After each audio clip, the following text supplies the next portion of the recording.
Hello বন্ধুরা, রূপকথা চ্যানেলে তোমাদের সকলকে স্বাগত জানাই। বন্ধুরা, আজকে এক এমন অভিনেত্রীর সম্পর্কে তোমাদের জানাবো। তিনি আন্তর্জাতিক অভিনেত্রী, শুধু বাংলার অভিনেত্রী নন। ৮০ দশকের শেষে বোম্বের ফিল্মফেয়ার পত্রিকার সর্বভারতীয় ৫০ জন সেরা নায়িকার তালিকায় ইনি ছিলেন। বাংলা থেকে দুজন অভিনেত্রীর নাম উঠেছিল ফিল্মফেয়ার অ্যাওয়ার্ডে, একজন সুচিত্রা সেন আর একজন শীলা মজুমদার। বন্ধুরা, আজকের পর্বে এই শীলা মজুমদার সম্পর্কে সংক্ষিপ্ত কিছু আলোচনা করে তোমাদের জানাবো তার জীবন সম্পর্কে। তার জীবনটা কেমন ছিল, তাই স্কিপ না করে পুরো পর্বটি দেখো। ভালো লাগলে সবার কাছে শেয়ার করে দেবে, লাইক করে দেবে, আর হ্যাঁ, পাশের বেল আইকনটিকে অবশ্যই প্রেস করে রাখবে, যাতে পরবর্তী ভিডিও নোটিফিকেশন সবার আগে তোমাদের কাছে চলে যেতে পারে। তাহলে চলো আজকের পর্বটি শুরু করা যাক। বন্ধুরা, শীলা মজুমদার 1959 সালে জন্মগ্রহণ করেন। তার পিতার নাম ছিল রামচন্দ্র মজুমদার এবং মাতা নানি মজুমদার। তিনি কলকাতা বিশ্ববিদ্যালয়ের অন্তর্ভুক্ত বঙ্গবাসী কলেজ থেকে স্নাতক ডিগ্রি লাভ করেন। 1979 সালে তিনি মৃণাল সেনের পরিচালিত পরশুরাম চলচ্চিত্রের মাধ্যমে অভিনয় জগতে পা রাখেন। তিনি বলিউড তারকা শাবানা আজমি, নাসিরুদ্দিন শাহ, স্মিতা পাটিল সহ একাধিক স্বনামধন্য অভিনয় শিল্পীর সঙ্গে কাজ করেছেন এবং বোম্বে একচেটিয়া রাজত্ব করে গেছেন একটা সময়।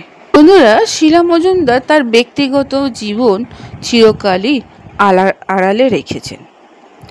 এমনকি ইন্ডাস্ট্রির লোকেদের সঙ্গেও শীলা মজুমদার তার ব্যক্তিগত কথা কখনো ভাগ করে নেয়নি, ঠিক যেমন গোপন রেখেছিলেন নিজের ক্যান্সার আক্রান্ত হওয়ার কথা। অভিনেতা অভিনেত্রীরা রূপরী জগতের মানুষ, তাদের বাইরের চাকচিক্যটুকুই আমরা দেখি, জানতেও পারি না তাদের মনের খবর। শীলা মজুমদার শুধুমাত্র বাংলার অভিনেত্রী নন, তিনি আন্তর্জাতিক অভিনেত্রী। ৮০ দশকের শেষে বোম্বের ফিল্মফেয়ার পত্রিকার সর্বভারতীয় ৫০ জন সেরা নায়িকার মধ্যে তিনি ছিলেন। বাংলা থেকে দুজন মাত্র অভিনেত্রীর নাম নথিভুক্ত ছিল, একজন ছিল সুচিত্রা সেন আর একজন শীলা মজুমদার। তো ৯০ দশকে এসেই চিত্রটা পুরোটা পাল্টে যায়। বোম্বে ছবি থেকে কমতে থাকে শীলা মজুমদারের নাম, কমতে থাকে ভালো ছবির সংখ্যা। কিন্তু মৃণাল সেনের পরশুরাম ছবিতে নায়িকা হয়ে শুরু হয়েছিল শীলা মজুমদারের অভিনয় জীবন। একদিন, প্রতিদিন, খণ্ডহর, আড়ালের সন্ধানে, খারিজ সহ মৃণাল সেনের প্রচুর ছবিতে তিনি অভিনয় করেছিলেন। মৃণাল সেনের ছবির হাত ধরেই শীলা কাছে আসতে থাকে বোম্বের আর্ট ফিল্ম অভিনয় করার সুযোগ। শ্যাম বেনেগলের থেকে প্রকাশ ঝার ছবির নায়িকা ছিলেন তিনি। প্রকাশ ঝার প্রথম ছবি তামুলে নায়িকা ছিলেন শীলা মজুমদার। রোলটি প্রথমে করার কথা ছিল কিন্তু শাবানা আজমির। জগমোহন মুদ্রার কমলা ছবিতেও কাজ করার কথা ছিল তার। রোলটা চলে যায় দীপ্তি নাভালের কাছে। পাশাপাশি বাংলাতেও অপর্ণা সেনের পিকনিক, নবেন্দু চট্টোপাধ্যায়ের চপার, গৌতম চট্টোপাধ্যায়ের নাগমতী ছবিতে কাজ করেন তিনি। নাগমতী সেরা বাংলা ছবির জাতীয় পুরস্কার পেয়েছিলেন তিনি। বোম্বেতে শাবানা আজমি, স্মিতা পাটিল, দীপ্তি নাভালের সঙ্গে শীলা মজুমদারের নামটাও আসত সবার মুখে। কিন্তু বোম্বে সেই দারুণ ভালো কেরিয়ার ছেড়ে কলকাতায় ফিরে আসেন, কারণ ভালোবাসা আর বিয়ে। শীলা মজুমদার তথাকথিত রোমান্টিক নায়িকার রোলে কোনো কালে সুযোগ না পেলেও তিনি তার জীবনের রোমান্টিক কাহিনী খুঁজে পেয়েছিলেন। তিনি ভালোবেসেছিলেন এক মুসলিম পুরুষকে। পতিতযশা সাংবাদিক লেখক SMN আবদিকে বিয়ে করেছিলেন। তিনি তার পদবী নামেই বেশি পরিচিত। দীর্ঘদিন ইংরেজি দৈনিক সাংবাদিকতা করেছিলেন আবদি। মৃণাল সেন শ্যাম বেনেগলের কাছ থেকে খুব দুঃখজনক ছিল যখন শীলা মজুমদার বিয়ের জন্য ইন্ডাস্ট্রি ছেড়ে দেয় এবং কলকাতায় চলে আসে। সেই সময় শীলার দরজায় পৌঁছাতে ভয় পেত মূলধারার ছবির পরিচালকরা, এতটাই তার হাই ডিমান্ড ছিল। তার কণ্ঠ ছিল সবার কাছে আকর্ষণীয় কেন্দ্রবিন্দু, কিন্তু স্বামীকে ভালোবেসে কেরিয়ারকে আপোস করেছিলেন শীলা মজুমদার। সব মেয়েরই দিনের শেষে একটা ঘর সংসার চায়, ঠিক তেমনি শীলা মজুমদারও চেয়েছিল তার একটা সুন্দর সংসার হোক। সেই জন্য নিজের কেরিয়ারকে জলাঞ্জলি দিয়েছিলেন। তবে আবদি কখনোই তার ইচ্ছা শীলা মজুমদারের উপর চাপিয়ে দেয়নি। কিন্তু শীলা মজুমদার এক ইন্টারভিউতে জানিয়েছিলেন যে এই বিয়ের জন্য বোম্বে ছেড়ে আসাটা তার কাছে ছিল সবচেয়ে বড় ভুল। মধ্য গগনে বোম্বের কেরিয়ার ছেড়ে দিয়ে সে ভালোবাসার জন্য তিনি খুব ভুল করেছিলেন। শীলা মজুমদার বলেছিলেন, কলকাতায় সংসার করতে এসে দেখি সব দায়িত্ব কাঁধে পড়েছে, সমস্ত সিদ্ধান্ত তাকে নিতে হয়েছে। আবদি শুধু প্রতি মাসে একবার অতিথির মতো তার কাছে আসতো। আবদি তখনও সাংবাদিকতার কারণে দিল্লিতে থাকতো। সংসারের যাবতীয় দায়িত্ব ছিল শীলা মজুমদারের উপর।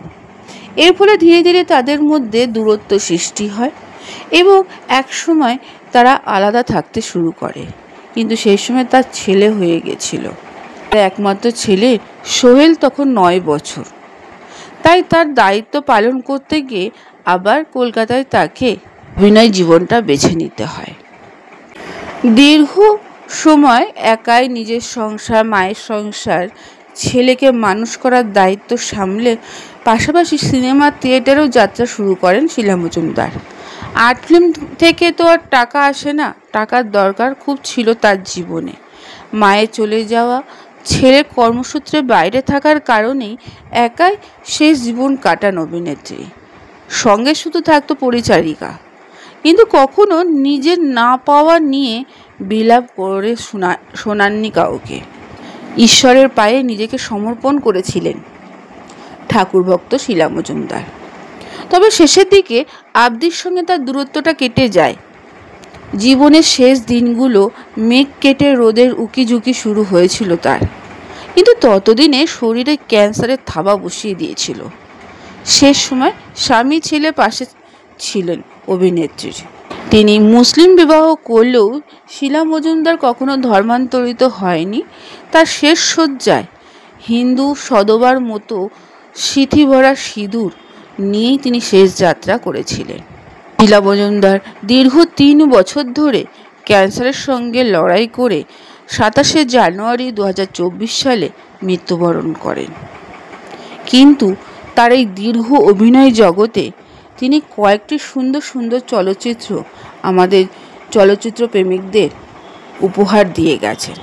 সেইগুলো হলো পরশুরাম, একদিন প্রতিদিন, আকালের সন্ধানে, খারিজ, চোখ, আরোহণ, নাকমতি, মান্ডি, খণ্ডর, দামুল, চপার, একপাল, আক্রান্ত, ছন্দনীর, মনময়ূরী, নীলিমাই নীল, এক পশলা বৃষ্টি, প্রসব, ফিরিয়ে দাও, আসল নকল, প্রতিবাদ, রাঙামাটি, বেলা শেষে, অভিসন্ধি, 3 অধ্যায়, টার্গেট কলকাতা, আমার পৃথিবী, বারান্দা, চিরদিনের এক অন্য প্রেমের গল্প, শঙ্কর মোদি, পার্সেল, আমার চ্যালেঞ্জ, শ্লীলতাহানির পরে, ঝরা পালক, পূজা, পালান, এই সব সিনেমায় তার অভিনয় দক্ষতা সবার সামনে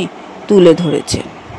এছাড়া 2003 সালে চোখের বালি সিনেমায় ঐশ্বর্য রায়ের গলার ডেবিউ করেছিলেন তিনি। বন্ধুরা, আজকের পর্বটি এখানেই শেষ করলাম। এতক্ষণ আমার ভিডিওটি দেখার জন্য ও শোনার জন্য তোমাদের অসংখ্য ধন্যবাদ।